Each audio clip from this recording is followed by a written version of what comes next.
John F. Kennedy Jr. was an American prince, the son of a beloved president and a beautiful trend-setting aristocrat. The enormity of the experience that this kid had to go through is amazing. My father stood before you. He carried the weight of public expectation on his shoulders. He knew that he was being groomed. He knew that everyone had a plan. Hounded by paparazzi and constant gossip column headlines, John takes refuge in his passion for flying. John, are we lost? No, we're fine, we're fine. John! I miss the little boy I knew. I miss him so much, you know. Why did he decide to fly that evening, risking his own life and the lives of his loved ones?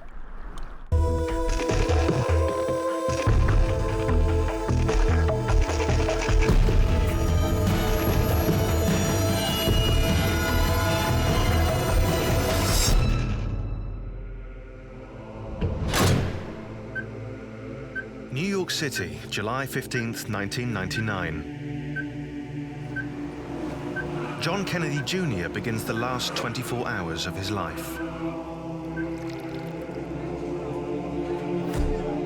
He is more than a celebrity. He's American royalty, a cultural icon. It's early evening, and John is meeting his wife Carolyn and her sister Lauren at the Stanhope Hotel bar in New York City. He's nursing a broken ankle sustained when he crash-landed his ultralight aircraft 6 weeks ago. John, Carolyn and Lauren had planned to fly to the wedding of John's cousin, Rory Kennedy, but there's a problem. John's marriage is in trouble, and Carolyn doesn't want to go. John moved out of the couple's Tribeca loft to a room here at the Stanhope Hotel just 2 days ago.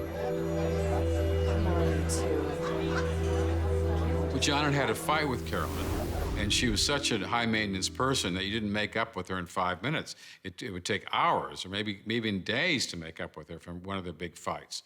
And so he stayed at a hotel. He went off and stayed at a hotel. Again, it didn't mean they were separating. It just meant the intensity of their argument and how the seriousness of the discussions they would have to have. They both had a very strong temper, not temper, but character. You know, Caroline had a very, very strong character. Carolyn has been overwhelmed by the public attention that follows John everywhere he goes. She didn't know who she was. She got lost a little bit, and that was a big problem.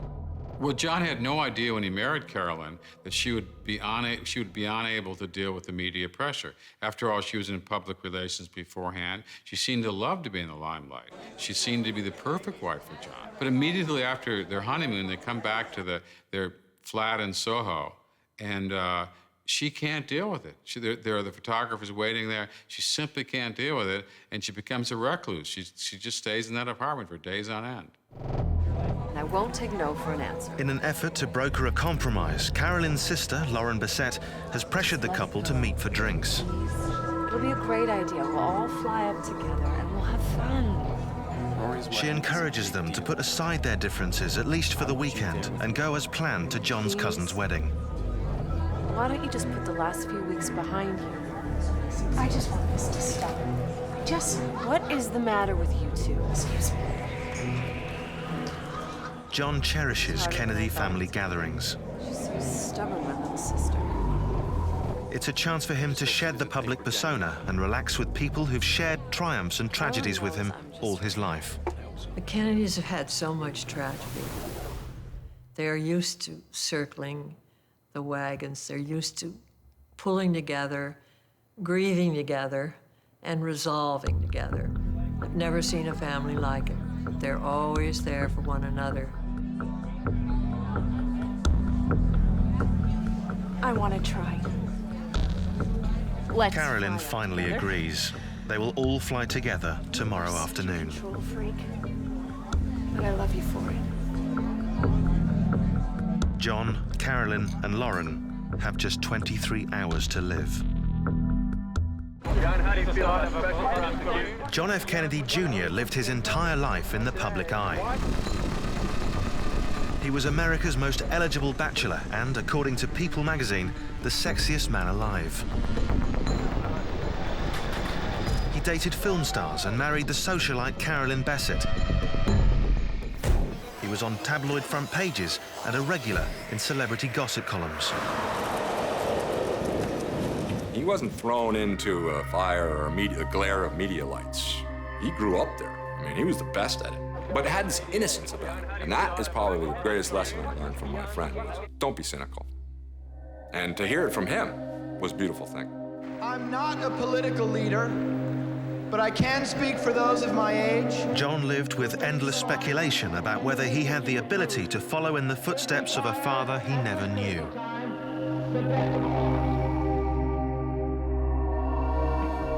38 years earlier, John Kennedy Jr. made history as the first child born to a US president-elect.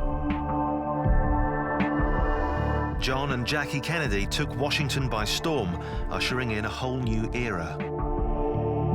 The whole thing just changed. The wines, the food, the way people dressed, the way people felt about coming to the White House. The people who were honored there, the Nobel Prize winners, the intellects, the great museum directors, the university presidents. The guest lists were quality, quality, quality, instead of politics, politics, politics. The interest in it was unprecedented in American history.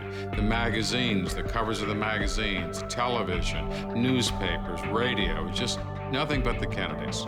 John and his sister Caroline's enchanted childhood was constantly documented by an adoring media.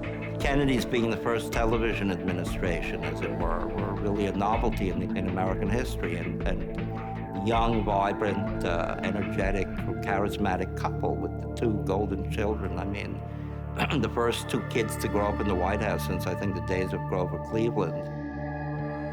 Little John just caught everybody's hearts. He was so handsome and so natural and responsive. But soon this idyllic time would be cut short by tragedy. John Kennedy Jr. has less than 22 hours to live. His marriage is in trouble and he's living alone in a New York hotel. Earlier this evening, John and his wife Carolyn were reconciled thanks to her sister Lauren. Now he's turned his attention to problems with work.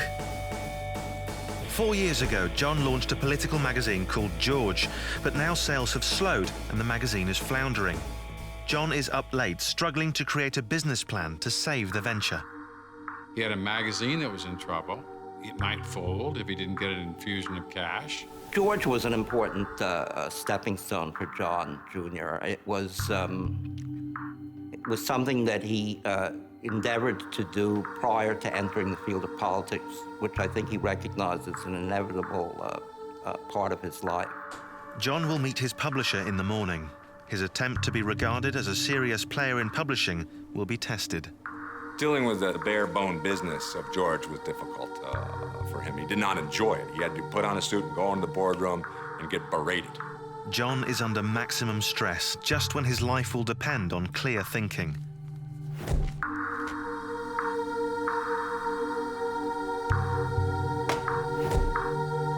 It's been a long day. He needs to get some sleep. Tomorrow morning's meeting could determine John Jr.'s fledgling political career.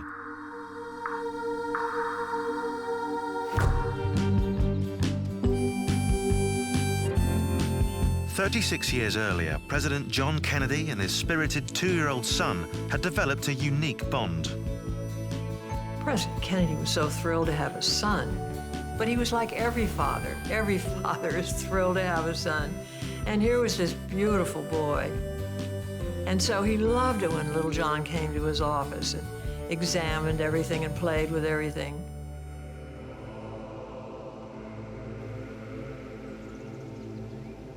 But on November 22nd, 1963, John Kennedy Jr.'s charmed childhood ended with a gunshot. His father was assassinated in Dallas, Texas.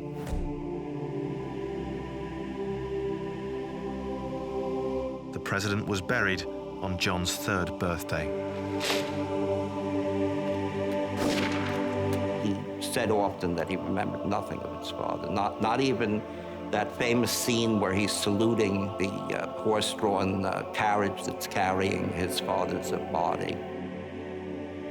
This image would haunt John for the rest of his life. He was, in a way, in search of his father his entire life. John Kennedy Jr. will spend much of his life trying to live up to the expectations of a man he can barely remember. The assassination changed everything. The White House suddenly closed up like a clamshell. Usually the place was full of happy chatter and the clicking of heels on those marble hallways, but all of a sudden it was just deathly silence. It was a grief-stricken house. It was a watershed. America had this endless optimism and promise that one sees dissipating from that day. Just 2 weeks later, John left the White House, where he'd spent the first 3 years of his life. Jackie and her 2 children moved into a house in Georgetown, an elegant house, but it was surrounded by paparazzi and by journalists and by tourists. What was so terrible about it was that they couldn't go anywhere or do anything without being besieged by the press, the media. They had sightseeing buses that would stop in front of the house. Carolyn Kennedy and her brother John would leave the house and people would pounce on them and tear at them and grab their clothes. It was impossible for her to have the real life she wanted to have for her family. In less than a year, Jackie fled with her children to New York City.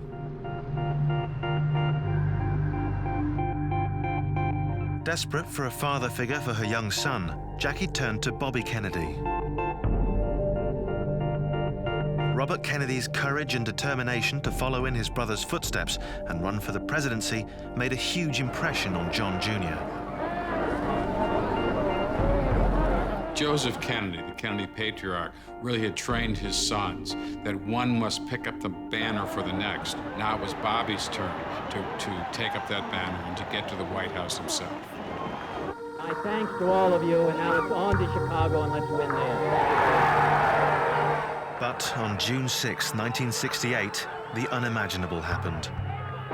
Just 5 years after the death of his father, John Jr.'s uncle, Robert Kennedy, was shot and killed as he campaigned for the leadership of the Democratic Party. Now, 7-year-old John Jr. was fatherless again. As an adult, John Kennedy Jr. was reluctant to speak about the tragedy he experienced as a child. But the media speculated endlessly and dubbed it the Curse of the Kennedys. The title I selected for this book, The Kennedys, Dynasty and Disaster, made a lot of sense. It seems to be some kind of a curse hanging over the Kennedys. On John's last day, the curse would strike again. John Kennedy Jr. has 14 hours to live. Last night, he reconciled with his estranged wife, Carolyn, who agreed to join him at a family wedding at Martha's Vineyard. John plans to take Carolyn and her sister Lauren in his light aircraft. They plan to leave at 5:30 this afternoon. But John Jr. has a busy day ahead.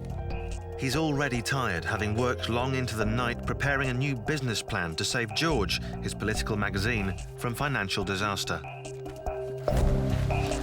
This morning, John will present his new plan to the bosses at Hachette Philipacci Publishing. John's hopes for his future depend on the outcome of this meeting. Gentlemen, always ready for good news. Have a seat. Klieger told him, it's over, it's done, we're not gonna pick you up. After your 5-year contract is done, we've done wonderfully with the magazine. We feel you've been a great success, but it's time to move on. John knows Hachette's CEO, Jack Klieger, is tough, but he's determined to turn the situation around.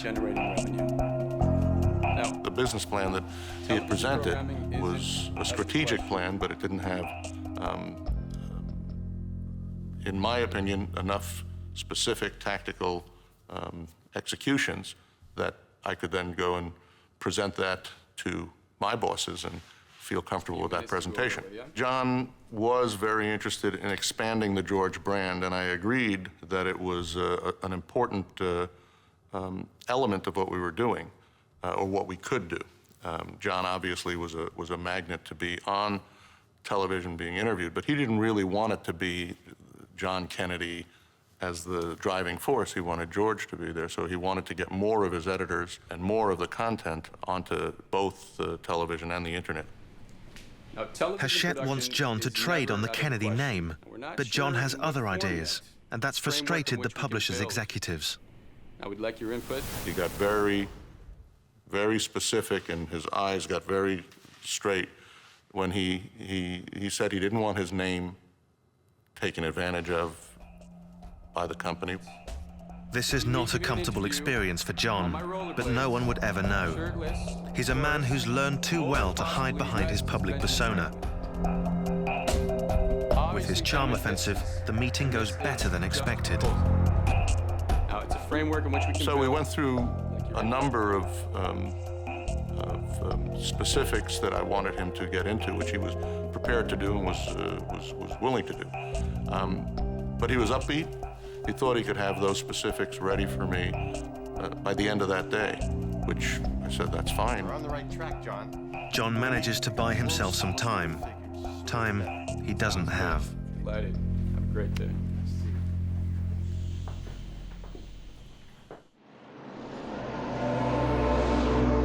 By the age of 8, John Kennedy Jr. had lost both his father and his uncle to violent assassinations. At that point, Jackie said, my God, if they're killing Kennedys, then my kids are next. And this is what led to the marriage with Aristotle Onassis. Jackie's courtship with Onassis was pounced on by the media and made international headlines. Aristotle Onassis was Greek, and he was the richest man on the planet Earth. Jackie married Onassis in part because she liked money, and the Kennedys hadn't really left her that much money. Less than 5 months after the death of Robert Kennedy, John's mother marries self-made shipping magnate Aristotle Onassis. But the American public was outraged. Jackie had betrayed their trust by apparently casting aside the sacred memory of their fallen hero. Americans loved Jackie, but they loved her not as a woman with her own life. They loved her as the eternal widow. With her children protected by the Onassis' private security force, John's life regained stability. Aristotle Onassis lavished time, love, and money on John Jr. I think he liked Ari Onassis a lot. I think Ari liked him a lot, and I think he found Ari to be a very interesting, avuncular sort of figure. But this oasis of calm was not destined to last. Within 3 years, the marriage between Aristotle Onassis, the Greek self-made billionaire, and Jacqueline Bouvier Kennedy, the Virginia blue blood, began to fall apart. I think that fact that they were so oil and water-ish, night and day-ish, have you call it what you will. I mean, his ideal of fun was to sit around in a nightclub till 3 in the morning, breaking glasses, dancing the Greek dances, singing the Greek songs, whereas Jackie liked to curl up with a good book at 9 p.m. Then, tragedy once again reshapes John Jr.'s life. Aristotle Onassis loses his only son, Alexander, in a plane crash. For the Greek, as the Kennedys used to refer to Aristotle Onassis, for the Greek to lose his one and only son was for Aristotle Onassis an absolutely tragic, traumatic, life-ending event. Unable to cope with his loss, Ari severed all ties with young John. For the 3rd time in less than 10 years, John Jr. lost a father figure.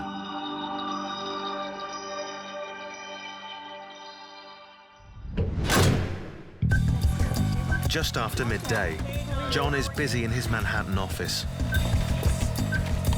The meeting with his publisher is forgotten as John hits the ground running. As the editor-in-chief of the magazine, he's got to push the next issue out the door. He had deadlines, he had to do so many things, and he was responsible. And I think it became a little stressful. He explained to me once that when the magazine has to go out, it has to go out. And sometimes you have to be there all night. Locked into a frenetic pace, John is about to make a series of minor mistakes that will mean the difference between life and death. Hello. At 1 p.m., he gets a call from Essex Airport and arranges for his Piper Saratoga to be fueled and ready for 5:30 p.m. This afternoon's a turn off. But as the afternoon unfolds, his departure plan will be delayed. Need that 10 minutes ago. Good ending. 1:05 p.m. A pilot he regularly flies with calls to ask if he needs a co-pilot. John, inexplicably, refuses the offer. The strangest, most inexplicable thing that happened that last day was that John didn't take a co-pilot with him. He was such a careful pilot that out of the 200 or so hours he had flown, he had an inordinate number with a co-pilot. I mean, most pilots with 200 hours would not have had 70 or 80% of those hours with the pilot beside him. But he knew he wasn't a great pilot. Why John didn't take the pilot with him is one of those things we're just never going to know. 4:30 p.m. The drive to Essex Airport takes about an hour. If he's going to make his 5:30 departure and fly to Martha's Vineyard in daylight, he should leave now. But John takes time to email his friend John Barlow to offer condolences on the death of his mother. 4:30 p.m. Running late, John calls Jack Klieger and postpones their meeting until the following week. Hi, Jack. Hi. And he did call me at around 4:30 or so to say that he'd gotten really backed up. They were closing an issue, and he also had some other things he had to take care of, and he had to leave for the airport that night, so he asked if he could get it to me the following week. And I said, that's fine, as long as you can see that it gets sent to me where I was just going to be on vacation not far away. So we agreed that I'd get it the following week, and that was the last conversation we had. Yeah, I know. 5 p.m. John calls his friend Billy Noonan and says he will not be able to make his anniversary celebration. They plan to meet later that weekend, but John will never see his friend again. 6:32 p.m. John logs on to the weather service. He reads that the conditions are hazy, visibility 5 miles. But John fails to take into consideration that the measuring device only sees what is directly above. That machine is only looking straight up in the sky. So in other words, if you have a clear sky right over the machine will report clear sky. But if you have 500 feet away, a layer of fog surrounding the machine still will report a clear sky unless that fog is right over the machine. Hello. John hasn't flown alone in his Piper Saratoga since he broke his ankle 6 weeks ago. But he's too busy putting out fires at George magazine to calmly evaluate his plan to fly. Okay, not interested. 6:40 p.m. John leaves the office more than 2 hours later than intended. He's neglected to calculate the additional time he will lose driving in Friday rush hour traffic. Great long weekends. When you learn to fly, you are taught to follow certain procedures. Checking the weather, doing a pre-flight inspection, checking yourself, making sure that you're feeling up to it. If you skip one of them, it opens the door for error. John has made a number of errors in judgment this afternoon. In less than 3 hours, he'll be dead.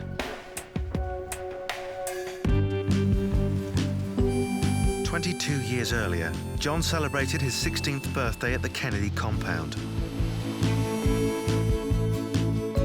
Despite the numerous tragedies he'd faced, friends say he embraced life with energy and enthusiasm.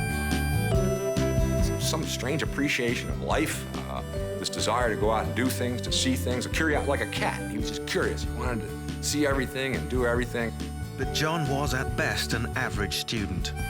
Teachers said he had difficulty concentrating in class. He had a problem with ADD, attention deficit disorder. Started taking medication for that when he was a teenager, and Jackie sent him to a therapist in New York for that reason. His mother wanted John to toughen up and experience life away from the Kennedy compound. She sent him to Guatemala as a Peace Corps volunteer, and the following summer on an outward-bound survival course. Jackie was worried that her son wasn't serious. She was worried he was going to get in trouble, get off the right path. He was just going to be a playboy. It was during this period that John discovered a new passion: acting. He loved it. He loved it. It first was Cyrano of Bergerac. He was great on Cyrano. John was a charmer. He could charm a snake. He was on stage, he was just on his element. You know, he loved it. For John, acting was a chance to do his own thing and to escape for a moment the Kennedy name.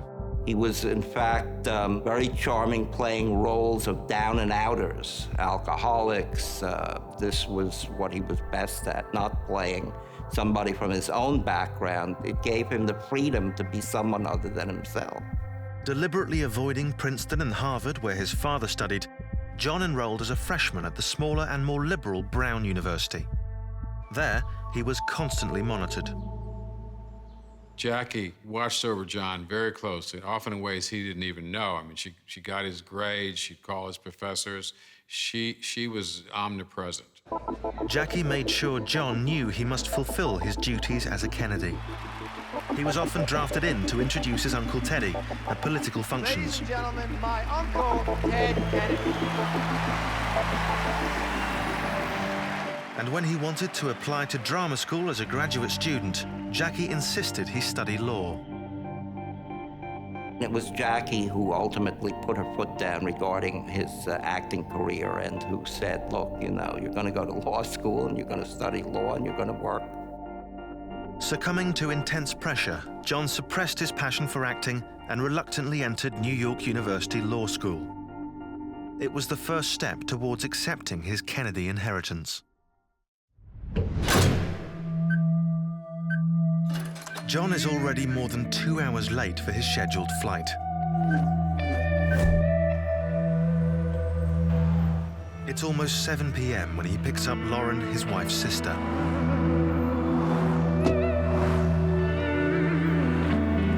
John originally planned to fly out of Essex County Airport for Martha's Vineyard at 5:30. But driving in Friday rush hour traffic, it will take him over an hour to get there, and he'll be forced to make the last crucial minutes of his flight in darkness.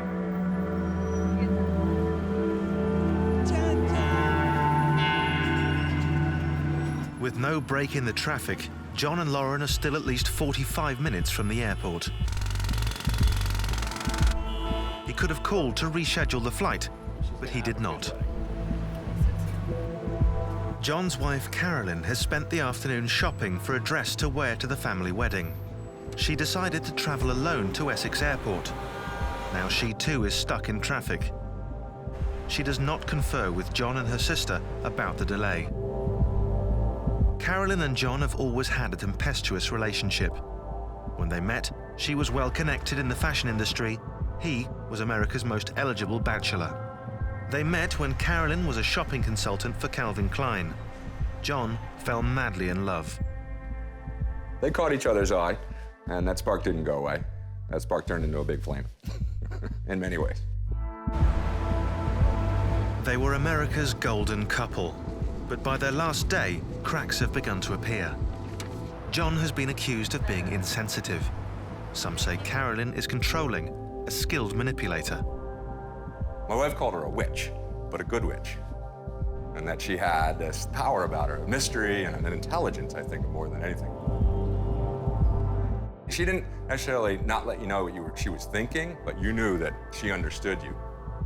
She looked you in the eye, and you knew that she touched your soul a little bit, and you felt that, and you appreciated that in her.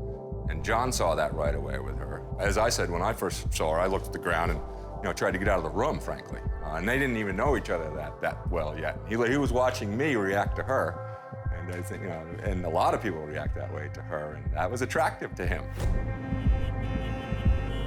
They were two powerful personalities who couldn't seem to get along, even though they believed they were meant for each other. John and Carolyn's relationship was really based on the idea that they were soulmates, that they'd found the counterpoint of each other. They were talking about kids and talking about him becoming a senator and she'd smoothed out. John and Carolyn make slow progress towards the airport. What's the plan? Whatever their hopes, their future together will be cut tragically short.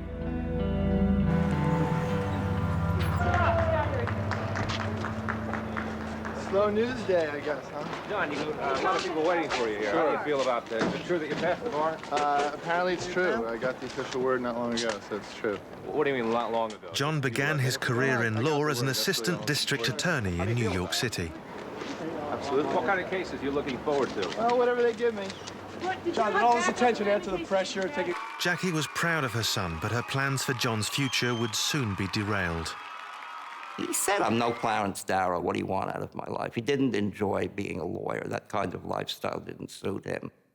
I mean, he wasn't a great DA.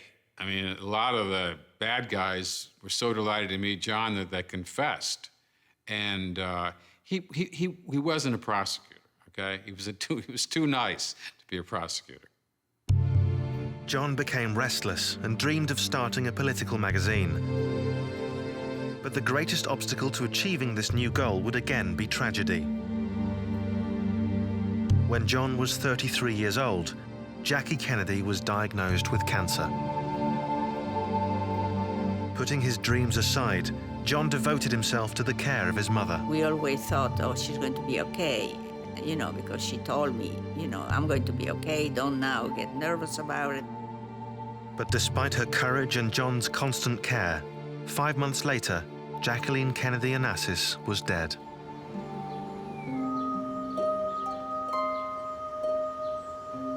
What he suffered the most is after Madam died.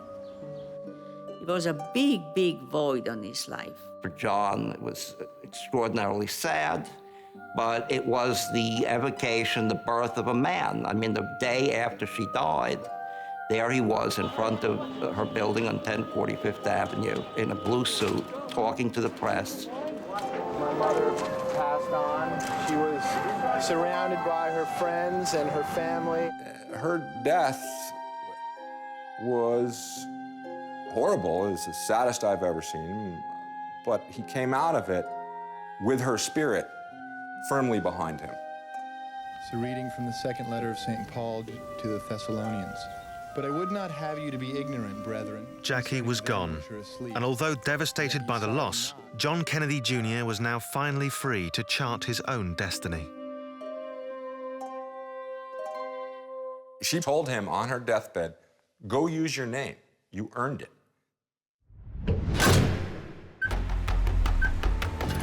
Delayed at the office and then by rush hour traffic, John Kennedy Jr. arrives at Essex Airport almost 3 hours behind schedule. He has less than 2 hours to live. John drops Lauren off at the terminal to wait for Carolyn while he drives to a nearby convenience store. He is relaxed as he goes about his normal routine, even though the sun is setting and it will soon be dark. Also, unknown to him, bad weather is moving in. I actually was planning on making that same trip from Caldwell to Martha's Vineyard about three hours prior to John F. Kennedy Jr.'s departure, but I chose to cancel due to the reduced visibility and the weather. Another pilot who has just landed and is aware of the reduced visibility tries to warn John. If this pilot had found John, it is possible that he might have changed his mind about flying. But John is now at the convenience store, calmly signing autographs for excited well-wishers.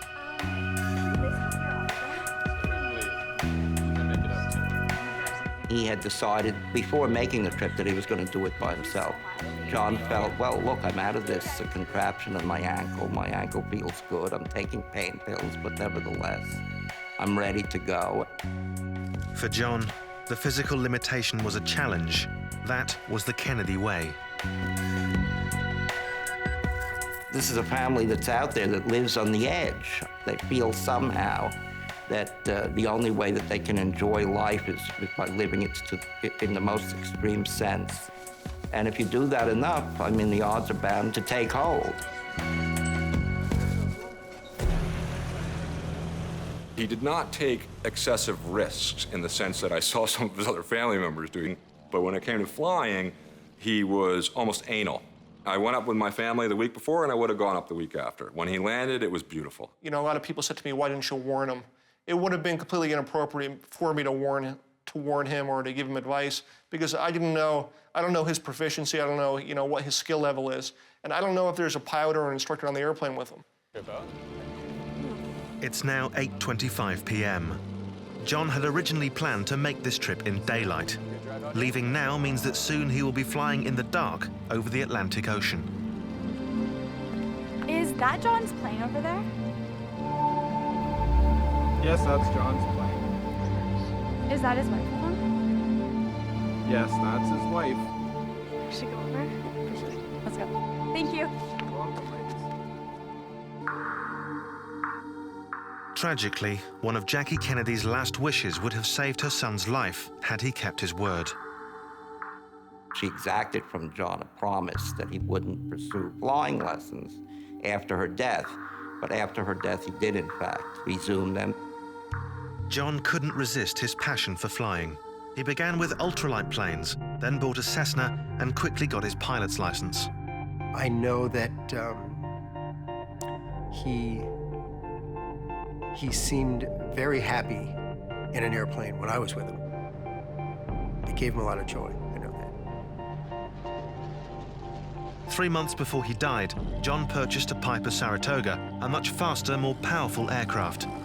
Flying was his escape route from all the public attention. John had an illusion that ordinary people had a kind of freedom he didn't have. He didn't see that you and I are imprisoned in our way just as he was. And he saw it in flying as a way to have that absolute freedom, go above the clouds, and he was his own person. The year after his mother's death, John fulfilled an ambition she would have been proud of. He launched his political magazine, George, Ladies and gentlemen, meet George. To huge critical acclaim.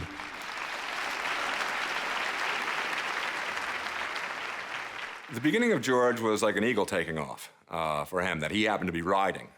He loved it, the creative process, the fact that he had come up with a business idea and it seemed to make sense. It wasn't just coming together because of his name. It was journalism. He loved that. His favorite part of George was talking to the Dalai Lama and even Larry Flint. He loved this interview with Larry Flint because Larry's kind of the ultimate rebel in a way. And the Supreme Court ruling, that's who John... Larry Flint was an underdog, and that's who John associated with. I mean, how could John Kennedy Jr. be an underdog? That's who we thought he was. Politics is not merely pulling a lever on Election Day or covering a debate on Capitol Hill. Politics is really about personalities and ideas.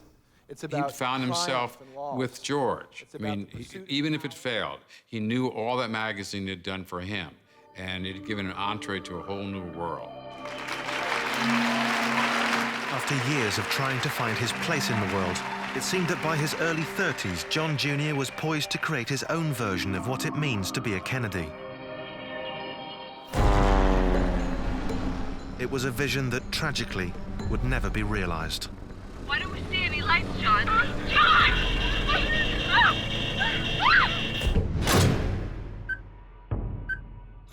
John Kennedy Jr. is about to fly with his wife and sister-in-law to a family wedding in Martha's Vineyard. Good.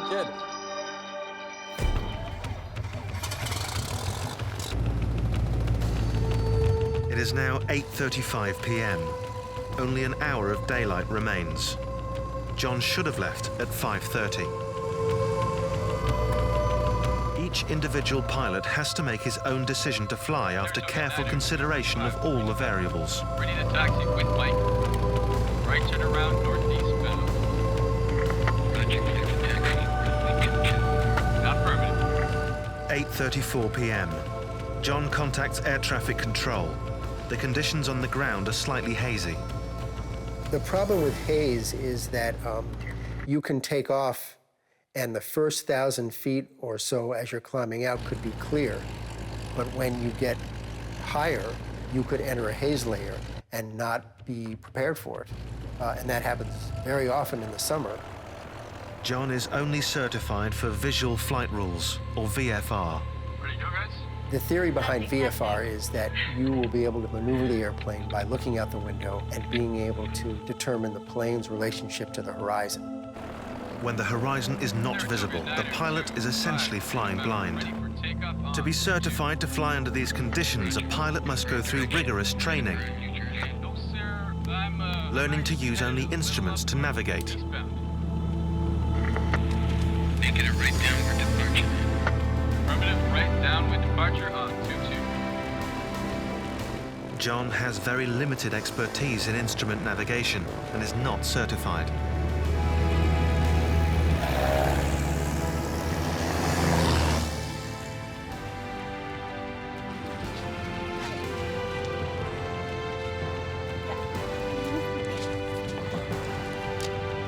As they take off, John has left a goodwill note, which he will never read. John's departure is now so late that Lauren's hosts for her weekend on Martha's Vineyard arrive to pick her up just as she is leaving. Carolyn Bessette. She's flying in with John and Carolyn. Are they here yet? Haven't seen the plane. We checked with air traffic control. John could have filed a flight plan as he left, but he did not. It's a good idea, particularly on a night flight, to file a VFR flight plan.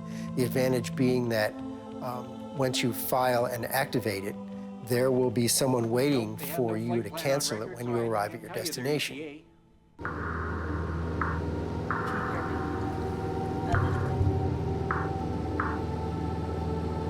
Some people will say John took too many risks, but he had to take those risks to assert his own manhood. Yes, it was too much, but the question is how far and where do you stop? And he was somewhat addicted to it. He just needed the rush. Daylight is rapidly diminishing. In less than an hour, John, Carolyn, and Lauren will be dead.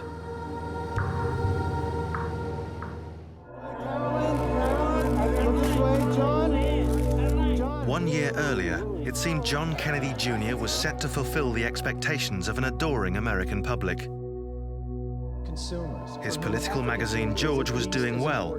He was moving in all the right political circles, and he'd found the woman he wanted to spend his life with, publicist Carolyn Bessette.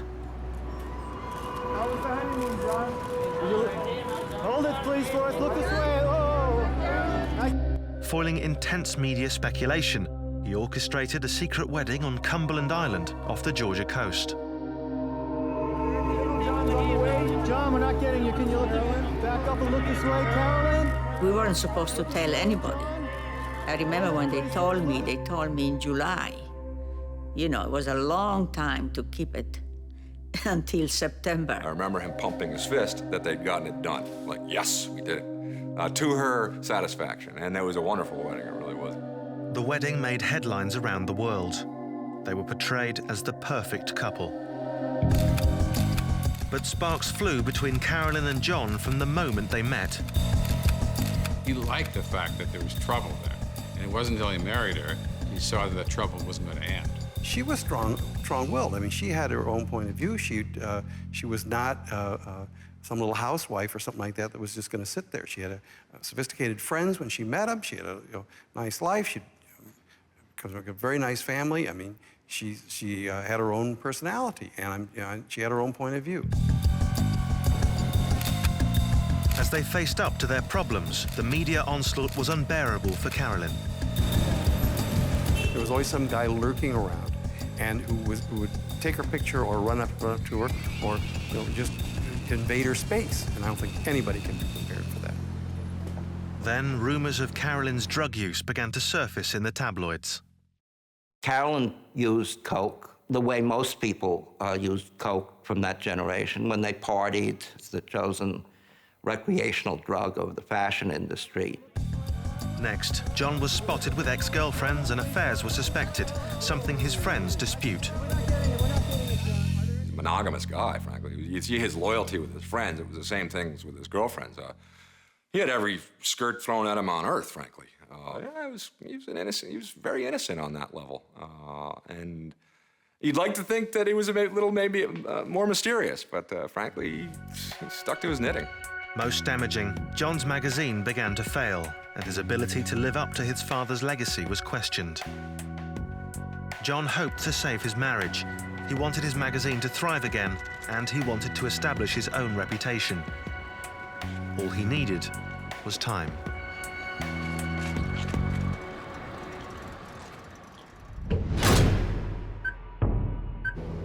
The sun has set. It's now nautical twilight. It's hazy, but not totally obscure. It will be completely dark in 10 minutes. For now, John is still able to fly with visual references. As you get farther away from New York City, you're not going to be able to see lights enough to give you a straight line for the horizon. It's basically a black hole.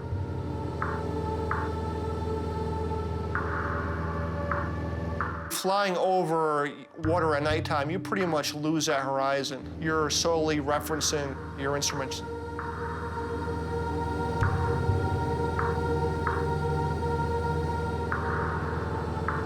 "20 minutes from his destination, John has two possible routes. He can fly up the coast to Connecticut and Rhode Island, keeping the lights on the shoreline as a visual reference, and then turn south over Cape Cod to the airport at Martha's Vineyard. This route will only add 5 minutes to his flight time. Of all my trips I've made to Martha's Vineyard, I've always flown that particular route because it puts you over water the least distance. Or he can take a riskier but shorter route and leave the coast and fly a direct line straight out over Rhode Island Sound and the Atlantic Ocean, a distance of 34 miles from the airport at Martha's Vineyard. Choosing the route is a pivotal decision. Okay, we're leaving the coast. There goes the coastline.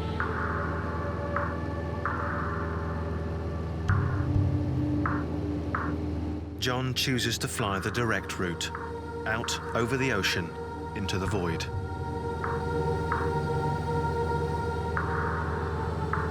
This choice will cost him his life.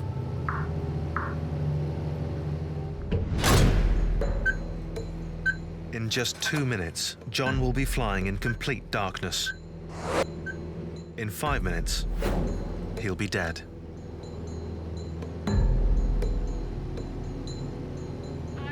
John, are we lost? No, we're fine. Sit back. Why don't we see any lights, John? John is flying at 5,500 feet in complete darkness. He is 34 miles from the airport at Martha's Vineyard. He cannot see any visual landmarks, but he starts to descend. 9:39 p.m. There is still no sign of the lights at the airport. Can you see anything out there? No! John levels off at 2,500 feet and searches desperately for some visual reference, a light, a horizon line, stars, anything to give him a sense of direction. John! He starts to become disoriented. Okay. Spatial disorientation occurs when you don't refer to your instruments, and the natural tendency is to believe what your body is telling you. John does not have enough experience in his new plane and is ill-equipped to fly in these conditions. He relies on his instincts just when he needs to focus on his instruments. The plane now banks sharply to the left and climbs. 9:40 p.m. Trying desperately to compensate for the left bank, he turns the yoke hard to the right. The plane slides into a descent, speeding toward the ocean. Completely disoriented, John believes the plane is now level and yanks the yoke towards him to bring the nose up. Instead, the plane banks even more to the right. The engine races as it picks up speed and enters a free fall called the graveyard spiral. The Saratoga plummets towards the ocean. There is no way John can recover.